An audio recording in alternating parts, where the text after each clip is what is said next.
I hope कि अभी तक आप में इतना कॉन्फिडेंस आ गया होगा कि आप अपना खुद का स्टोर बना सकते हैं और दराज जैसी वेबसाइट भी बना सकते हैं। वर्डप्रेस आपको इतना कैपेबल कर सकता है। आपको अभी तक ये कॉन्फिडेंस आ चुका होना चाहिए कि आप खुद का अपना ब्रांड बना सकते हैं और उसको लॉन्च कर सकते हैं। देखें, कितना आसान कर दिया है आज की डेट में। आपके लिए कितना आसान हो गया है कि आप लोगोज़ एआई से बनवा सकते हैं, आप प्रोडक्ट्स की डिस्क्रिप्शन एआई से लिखवा सकते हैं, आप अपनी प्रोडक्ट हंटिंग एआई के थ्रू कर सकते हैं, जो मैंने आपको सिखाया। आप सिंपली कुछ पैसे स्पेंड करके डोमेन होस्टिंग बाय करेंगे, उस पे वर्डप्रेस इंस्टॉल करेंगे, वूकॉमर्स इंस्टॉल करेंगे और आपके पास एक पूरा बैकएंड आ जाएगा जिस पे आप अपना पूरा का पूरा ब्रांड बना सकते हैं, अपनी पूरी-पूरी ब्रांड की वेबसाइट क्रिएट कर सकते हैं। इमेजिन करें कि ये अगर एक बिज़नेसमैन और इन्वेस्टमेंट माइंड के साथ आके अपना ब्रांड क्रिएट करेगा, तो वो इस सब के कितने चार्जेस पे करेगा। एक वूकॉमर्स या एक ई-कॉमर्स साइट बनाने के हो सकता है वो लाखों में चार्जेस पे करे। लेकिन आपके पास अब ये स्किल आ चुकी है और इस स्किल को हम आगे आने वाले लेक्चर्स में मज़ीद इसको पॉलिश कर लेंगे कि आप एक बेहतरीन ई-कॉमर्स वेबसाइट बना सकें। हम चलते हैं अपनी स्क्रीन की तरफ और हम देखते हैं कि हमने पेज बनाना भी सीख लिया, हमने हेडर बनाना भी सीख लिया। लेकिन आपको याद होगा हेडर के अंदर हमारे पास मेन्यू ऐड नहीं हो रहा था। मेन्यू क्यों ऐड नहीं हो रहा था? क्योंकि हमने मेन्यूज़ क्रिएट ही नहीं किए थे। अब मेन्यूज़ कैसे क्रिएट करते हैं और मेन्यूज़ होते क्या हैं उसको डिस्कस करते हैं। हम दराज़ की एग्ज़ाम्पल वापस लेते हैं। हम दराज़ पर आते हैं और मैं स्क्रॉल डाउन करता हूँ तो आपके पास यहाँ पे डिफरेंट ऑप्शंस आ रही हैं। कुछ ई-कॉमर्स वेबसाइट पे आपके पास टॉप पे ऑप्शंस आ रही होती हैं, कुछ आइकन्स आ रहे होते हैं या कुछ ऐसे नेविगेशन नेम्स आ रहे होते हैं जैसे home, about, products, products on sale. ये सारे की सारी ऑप्शंस आपके पास टॉप पर आ रही होती हैं। उनके पीछे यूआरएल्स होते हैं। यूआरएल बेसिकली लिंक होता है जिसके थ्रू आप उस स्पेसिफिक जो भी आप पेज है उस पे रीडायरेक्ट कर जाते हैं, उस पे चले जाते हैं। अब हम ये देखेंगे कि हमने वर्डप्रेस के अंदर इसको कैसे क्रिएट करना है। लेफ्ट साइड पे आपके पास अपीयरेंस के अंदर मेन्यूज़ आ रहे हैं। आप अपीयरेंस में आएँगे, उसके बाद आपके पास मेन्यूज़ आ रहे हैं। आप मेन्यूज़ पे क्लिक करेंगे, तो आपके पास जो मेन्यूज़ का इंटरफ़ेस है वर्डप्रेस का वो लोड हो जाएगा। यहाँ पे मेन्यू नेम के अंदर आप कोई एक नाम दे दें, ये नाम पब्लिकली डिस्प्ले नहीं होगा, आपकी अपने यूज़ के लिए है। फॉर एग्ज़ाम्पल मैं इसका नाम मेन मेन्यू ही रख देता हूँ या मैं इसका नाम हेडर मेन्यू रख देता हूँ क्योंकि सम टाइम होता ये है कि हम हेडर के लिए अलग मेन्यू बनाते हैं और फुटर के लिए अलग बनाते हैं। दराज़ पे भी आपको नज़र आ रहा होगा, हेडर के लिए जो मेन्यू है उसमें सेव मोर ऑन ऐप आ रहा है, सेल ऑन दराज़ आ रहा है, हेल्प एंड सपोर्ट आ रहा है, लॉगिन वगैरह आ रहा है और जो फुटर का मेन्यू है वो डिफरेंट है।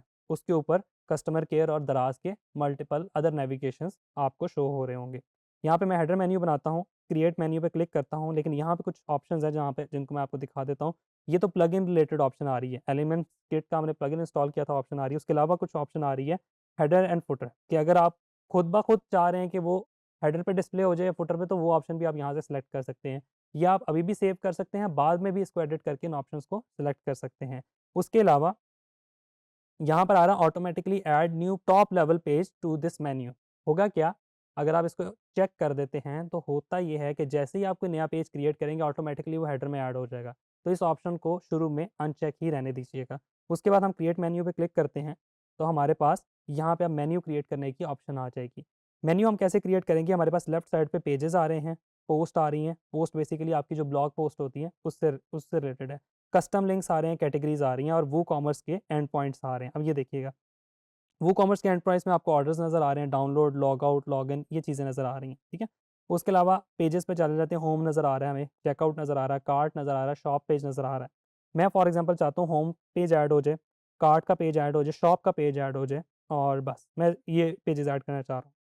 मैं ऐड मेन्यू पे क्लिक करूँगा, मेरे पास ये पेजेस यहाँ पे शो हो जाएँगे। अब मेन्यू के बाद मैं चाह रहा हूँ शॉप का पेज आए, कार्ट का पेज ना आए, तो मैं इसको ऐसे पकड़ के ड्रैग अप करूँगा तो ये ऊपर चला जाएगा। होम, शॉप और कार्ट का पेज आ गया। अब मैं चाह रहा हूँ कॉन्टैक्ट का पेज भी आए। कॉन्टैक्ट का पेज मैंने क्रिएट नहीं किया हुआ। मैं चाह रहा हूँ मैं बाद में कॉन्टैक्ट का पेज क्रिएट कर लूँगा। अभी मैं सिर्फ़ यहाँ पे मेन्यू में ऐड करूँ, तो उसके लिए आप कस्टम लिंक को यूज़ कर सकते हैं। कस्टम लिंक पे अगर हम आते हैं, लिंक का यहाँ पे टेक्स्ट में कॉन्टैक्ट लिख देता हूँ और यहाँ पे मैं कोई भी यूआरएल जो मैंने बाद में क्रिएट करना है, अभी मैंने वो क्रिएट नहीं किया। जब क्रिएट करूँगा कॉन्टैक्ट पेज तो उसका यूआरएल यहाँ मैं ऐड कर सकता हूँ। तो मैं सिंपल यहाँ पे एक हैशटैग ऐड करके ऐड टू मेन्यू कर दूँगा जस्ट डमी पर्पज़ के लिए। क्योंकि इन फ्यूचर मैं इसके अंदर प्रॉपर लिंक ऐड करूँगा और आपने भी ये याद रखना है कि आपने बाद में अगर आप इस तरह की कोई डमी चेंजेस कर रहे हैं कि बाद में मैं इसको ऐड करूँगा तो उसको नोट डाउन कर लें ताकि बाद में आप उसमें चेंजेस कर सकें और भूल ना जाएँ और ये ना हो कि आप साइट लाइव कर दें और जब यूज़र आके कॉन्टैक्ट पे क्लिक करे तो उसके सामने कोई पेज डिस्प्ले ना हो। तो आपने ये काम करना है और मैं यहाँ पे कॉन्टैक्ट का पेज आपके सामने ऐड हो गया।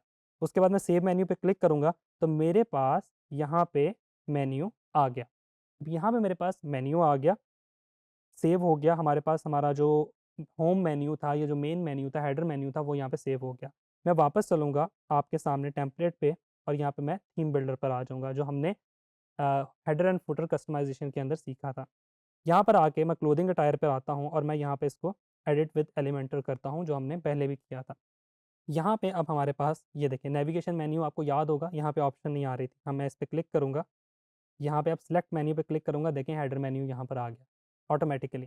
मैं हेडर मेन्यू को यहाँ पे सेलेक्ट करूँगा तो वो जो हेडर मेन्यू हमने क्रिएट किया था वो यहाँ पर ऑटोमैटिकली आ जाएगा। उसके बाद मैं यहाँ पे पब्लिश पे क्लिक करूँगा तो ये पब्लिश हो जाएगा। आपके सामने आप देख सकते हैं कि आपको, अगर मैं इसको एडिटर को ख़त्म करूँ तो ये होम, शॉप, कार्ट और कॉन्टैक्ट के नेविगेशंस यहाँ पर सिंपली लोड हो गए। इसमें आप कुछ भी ऐड कर सकते हैं। इसके अंदर अगर आप, मैं चाह रहा हूँ कि इसको मैं सेंटर लाइन करूँ तो मैं सिंपली स्टाइल में चला जाऊँगा और यहाँ से जाके भी मैं इसको सेंटर लाइन कर सकता हूँ।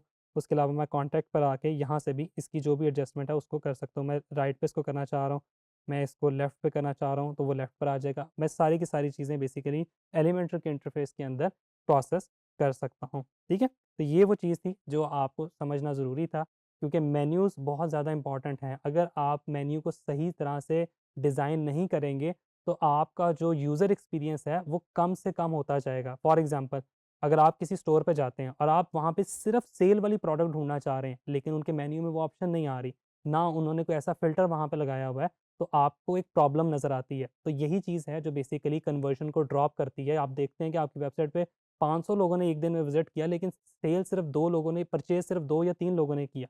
ऐसा क्यों हुआ? तो उसके लिए आप इस तरह के एलिमेंट्स पे फ़ोकस करते हैं कि जो लोग आए, उनको नेविगेशन में आसानी हो, किसी भी पेज पे जाने में उनको आसानी हो।